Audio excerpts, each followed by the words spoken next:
Hi witches, welcome to the channel. In today's video we are going to be talking about magical names, what they are, what they're used for, who has them and how you get them.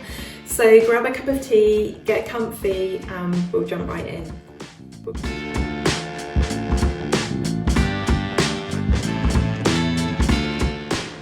Hi everyone, welcome back. Thank you for being here, thank you for watching. I'm Wren, I'm known as the Cemetery Witch, and as I said in the introduction, we are talking magical names today. I've got one, well I've got two in fact.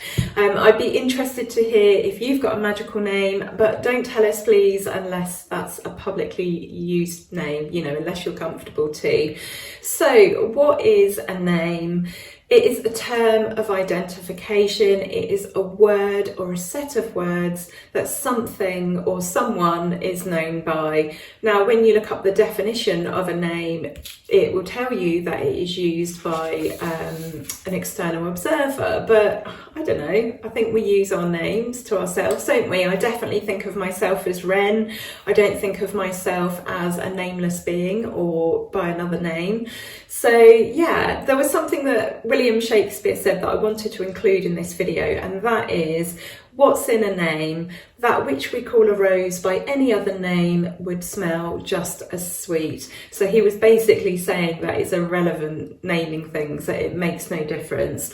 I would beg to differ. I have found in my many years on this earth that people called Sarah are just the sweetest people, and I reckon if you know a Sarah as well, you'd be inclined to agree. I think it does make a difference. A name carries an energy, doesn't it? It carries a vibration, and we have major naming conventions in our society. Now, of course, this is to help us classify things and for us to know what we're talking about when we refer to them.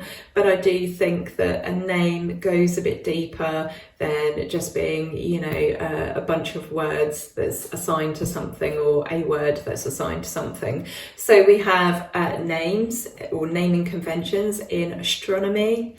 In biology, we have binomial nomenclature. In chemistry, we have chemical nomenclature. In the classics, so the Romans, we know that they had a way of naming people. They had first names and surnames and some other type of names. I think it got quite complex in the end. In computer programming and computer networking, in planetary science, so we have planetary nomenclature, and then in general science, we have a systematic way of naming things for a variety of things so that we can easily understand what we're doing and what we're referring to. If we think about products, so cars is a great example of naming things. We'll have a make, which is the manufacturer, we'll have a model, and quite often we'll have a year assigned to that name. So we know exactly the type of car that we're talking about. And then within families, obviously naming people differs from culture to culture.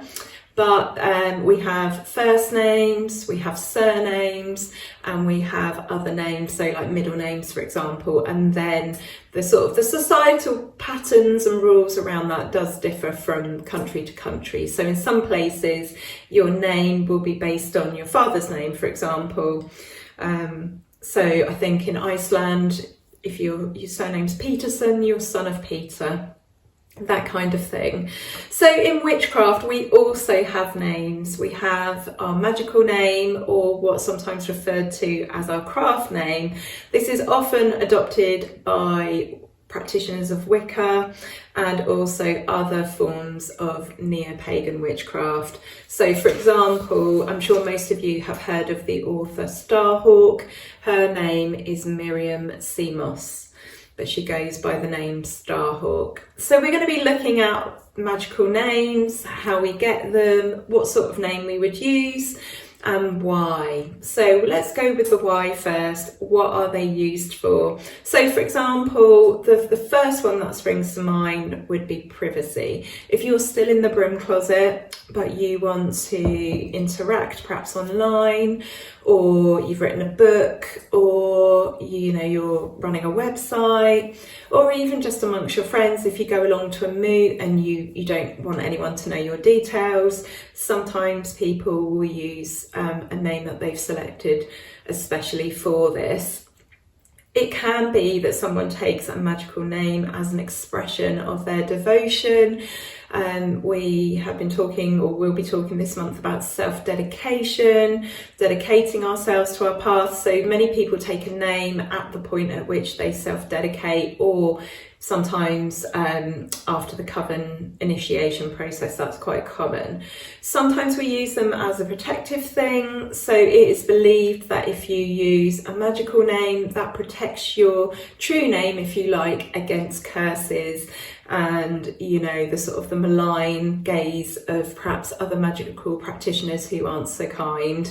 It can just protect your identity generally. Again, when we talk about privacy, some people are not out the broom closet, or they might have a job where this is a little bit sensitive, or they might live in a country where, you know, this is difficult or dangerous and they have to protect their identity. I think we're generally quite lucky in the UK in that we can do, or, you know, call ourselves what we want, but in certain roles we have to be very, very careful about what we put out online. So for example, teachers, they have to be so careful. Police officers, they have to really protect their identities online, because the slightest thing can be considered sort of inappropriate if you're a teacher, and there are just these sort of rules around that. So yeah, we can use a magical craft name, a pseudonym, to protect our real identity. Many people take them to be creative. They want to create perhaps a different persona,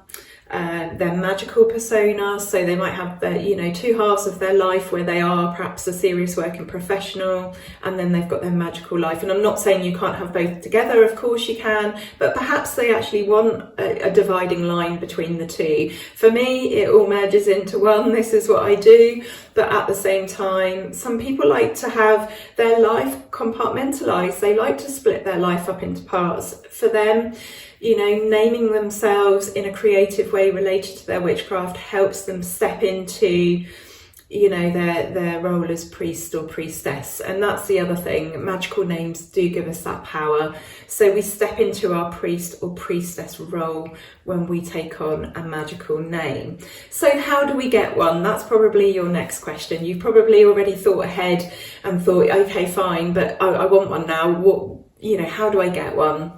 So we're either given a name, so that might be during the initiation process. You may have a hand or not in choosing that name, or you might be given a name by an elder through some sort of magical group or a group of friends or a community. I'm going to be giving you my, one of my names in a minute, but I'm going to be explaining about both my names and how I got those. You might choose a magical name yourself. That might be something that you choose to do. You might decide to do this at a point in your craft where you feel like that is, you know, the time for that. That is the moment. Or a name might appear to you in some way. You might be getting messages or hints that this is your magical name, especially after you watch this video and you tune in to this information. It might be that there's been a name staring you in the face all this time and you haven't thought, oh, okay, yeah, that I am connected to that. That does make sense. That feels like my magical name. So some practitioners have two magical names. They might use one very publicly. So for example, Starhawk, that is her name that we as her readers know her as, and that's what she uses for her books. But she might have a private name as well, one that she uses either with a coven or for herself, for her, you know, her private magical practice, one that she refers to herself as. Many people will have a name that nobody knows. And yeah, so I'm going to tell you about my magical names. So I have two. So the very first name is actually Wren. So the name Wren was given to me by a friend, an elder at the Seasons of Albion Moot, which is my moot down south. And this must have been 18 years ago now. It was a very, very long time ago. This was originally a name that I wrote under. So I set up our moot website and I ran our website, and we were all going to be contributing articles to this website. And this is the name that I chose to use. Now my friend and elder, she has MS and she finds it very difficult with names sometimes, and she couldn't remember my name for some reason, even though we were, you know, very, very good friends, the best of friends. But for some reason she could remember a shortened version of my name, so she called me Wren, and that has stuck over the years. Now everybody calls me Wren. I've got my legal sort of given name on my Instagram account because I'm verified and I need to have that, but literally no one calls me that except for my mum and perhaps my husband, but even he will call me Wren. Everybody knows me as Wren these days, and it's just stuck. It's just stuck. So this is my public magic, but also now personal name. But this was originally my first magical name, but this was an open name, a name that I was going to use within our moot and as one of the people that were helping to run that moot or an element of it.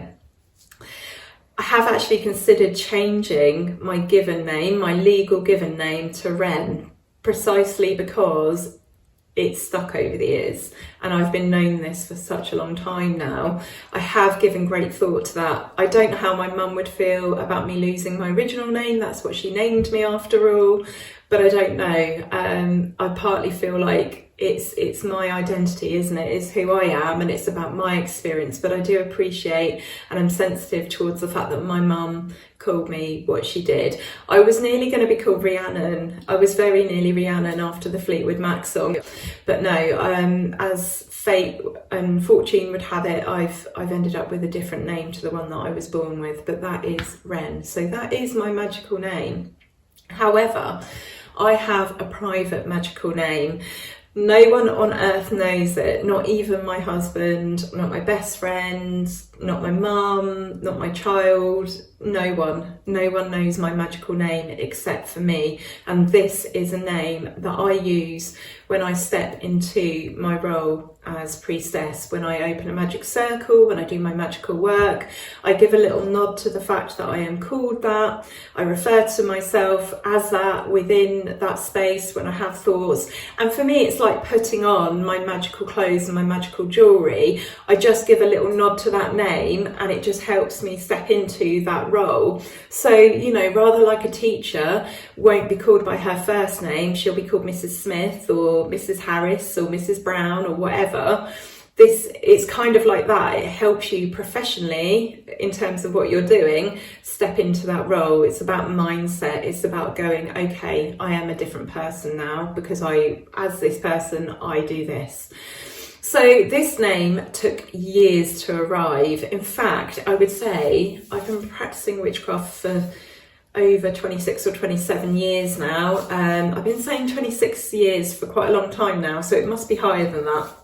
But this name, I would say, took about 21 years to appear to me. And I realised one day that it was my name, my magical name, and that I should claim it. It represents my love of something. It represents something I'm deeply connected to. And yet it took me 21 years for it to arrive, or for me to sort of notice that actually was my name. And I will not utter that name, I don't think. I guess there might be an instance where I might tell my husband, like, if I'm on my deathbed and I know that I'm going and it's imminent and there is some sort of control over that situation, i.e., you know, like I'm in bed dying of something rather than getting hit by a car. Sorry, I'm always really frank, aren't I? My magical name isn't Frank. Yeah, I might tell him. I don't know. It's a really funny one because, and I know sometimes this frustrates him because sometimes I'll be like, oh, I've got magic to do, and he asks me what and I won't tell him. And it feels, because he doesn't understand, I think it feels like a personal sort of attack or assault on him. But no, magic is deeply, deeply personal and private and secret. So my magical name is something for me and me only, and I think he finds that quite difficult, that there's something about me that he doesn't know. But that's kind of the whole point. That is protecting that part of yourself, not even protecting it, but you know, using that in a sacred way. I'm probably just rambling now, but I think you get the idea. So yeah, I've got 2 magical names, one that is very publicly known and one that not a single person on earth knows, and I've had that now for a while. So yeah, I think that is really special. I've had it quite a few years. Yeah, so I've had it, how long have I had it? I've had it 6 or so years and no one knows that name. So something for you guys to think about. I think a lot of things in witchcraft take a lot of time and patience. It was like when I was talking before about casting a spell and waiting 8 years. If you don't have that kind of patience, be able to sit for that long with things, like waiting for a magical name, for example, I don't think witchcraft is the path for you. And I don't think that's going to apply to any of you guys, but I think to some people perhaps who find this at maybe like age 17, 18, 19, I think that would be quite a difficult thing for them to hear. But it's the path of the wise. And you know, as we get older, we learn that sometimes you have to be very, very patient for things. It's just the way it goes. So if you're choosing a name, let's look at choosing a name. Again, this isn't something you'd typically rush. If you decide that today's the day you're going to set about choosing a magical name, I wouldn't expect you to have the answer next Tuesday. I wouldn't even expect you to have the answer perhaps in 3 months' time. It might come to you within that time. And if it does, that is absolutely fantastic. But you have to be prepared that you might be waiting 5 years, you know, you might be waiting 21 years. I didn't actually set the intention right at the beginning to find a magical name. It just came to me when the time was right. So choosing a magical name, not something you typically rush. And generally you choose one once you are educated, so you've had some degree of training over time. I would consider this Patreon to be training. If you know you joined in April at the very beginning of your path, I would consider this to be training. Once you've practiced and once you are sure, absolutely sure that this is your path, only then would you set about choosing a magical name. It should symbolise, and it does symbolise, your identity as a witch. So that is going to reflect the kind of witch you are, what you're into, where your passions lie, where your skills lie, your magical practice. It definitely symbolises a dedication to your practice. So again, like my magical name appeared after about 21 years, and that makes total sense, to be honest. You know, it arrived when it was supposed to, but it arrived at a time when I was seriously getting back into this path as well. It does carry an air of mystery and magic, it absolutely does. But the next thing, the final thing that I want to say on this before we look at the types of names that you might want to pick, you don't have to have one. Again, this is one of those things where if you don't have a magical name, it doesn't matter. If you haven't found one, say you're 20 years into this and you haven't found one yet, it doesn't matter. You don't have to take one if you don't want to. I think that everything in witchcraft is actually optional. I mean, there is a traditional way that we do things, and traditionally, yeah, I guess you would take a magical name. It makes sense to do so, but at the same time, I don't want you to be giving yourself a hard time if that just does not appeal to you, if you don't want to work in that kind of energy, because we are talking about working with a type of energy. Names have energy, like I said at the beginning of the video. You don't have to do that if you don't want to.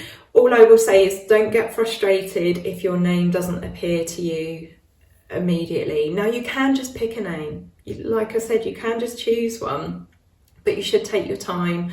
But I think generally magical names tend to come to us, I think. If you haven't got one via the process of initiation, if you've thought about magical names and you've decided you do want one, then yeah, you either choose or one comes to you. And I guarantee that if you don't choose and you just wait, you will get one naturally. That seems to be the way of it.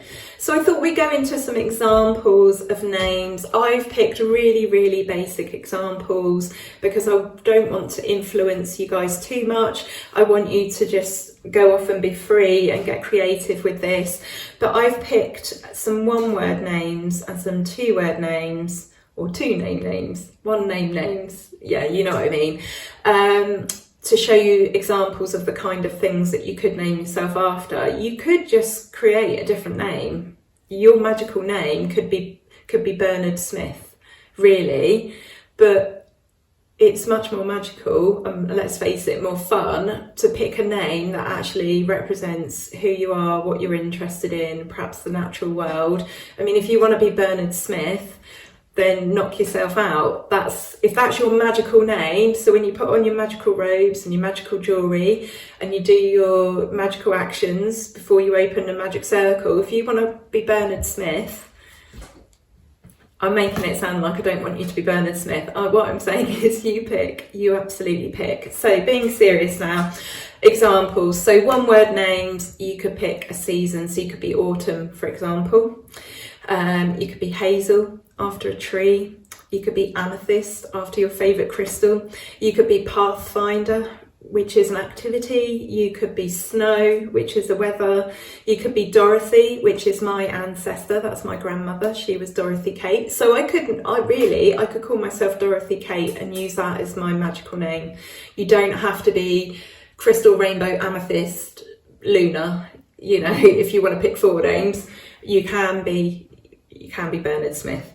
You could be Rhiannon, the goddess. You could be Merlin, which is a magical name. You could be Éowyn, which is from Lord of the Rings, thinking back to the storm that we've just had. You could name yourself after a storm. Maybe there was a huge storm the day that you realise that this path was definitely for you. You know, you be creative with this.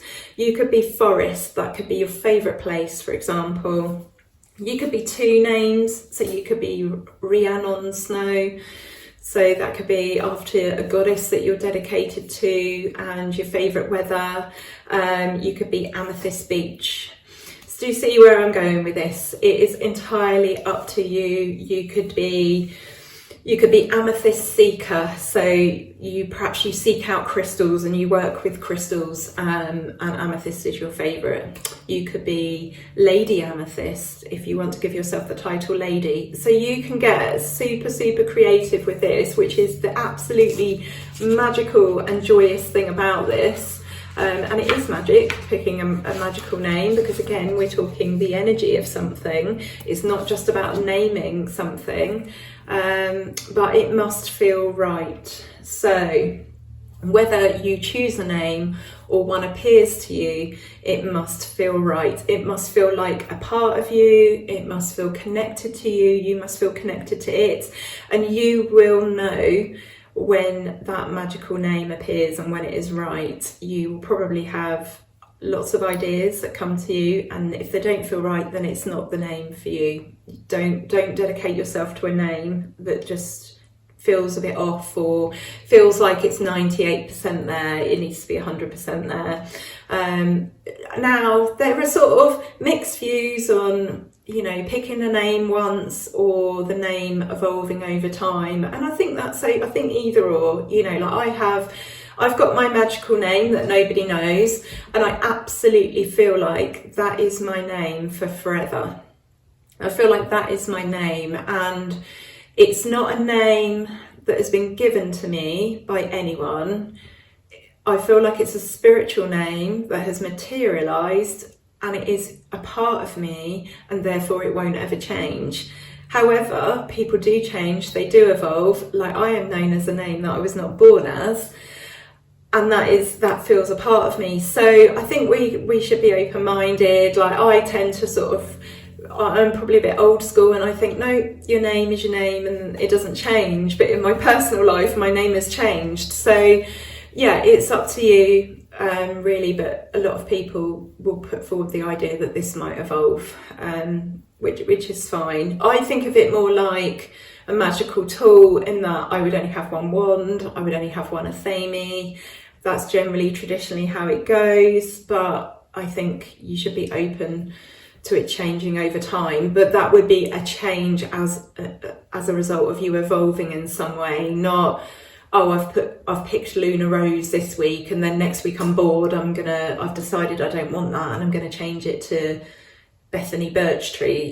You know what I'm saying? Like, if change happens, then that's part of the magical process. It's not because you've hurriedly picked a name and then you got bored of it. So what to do with your magical name, moving on from picking names and choosing names and being given names.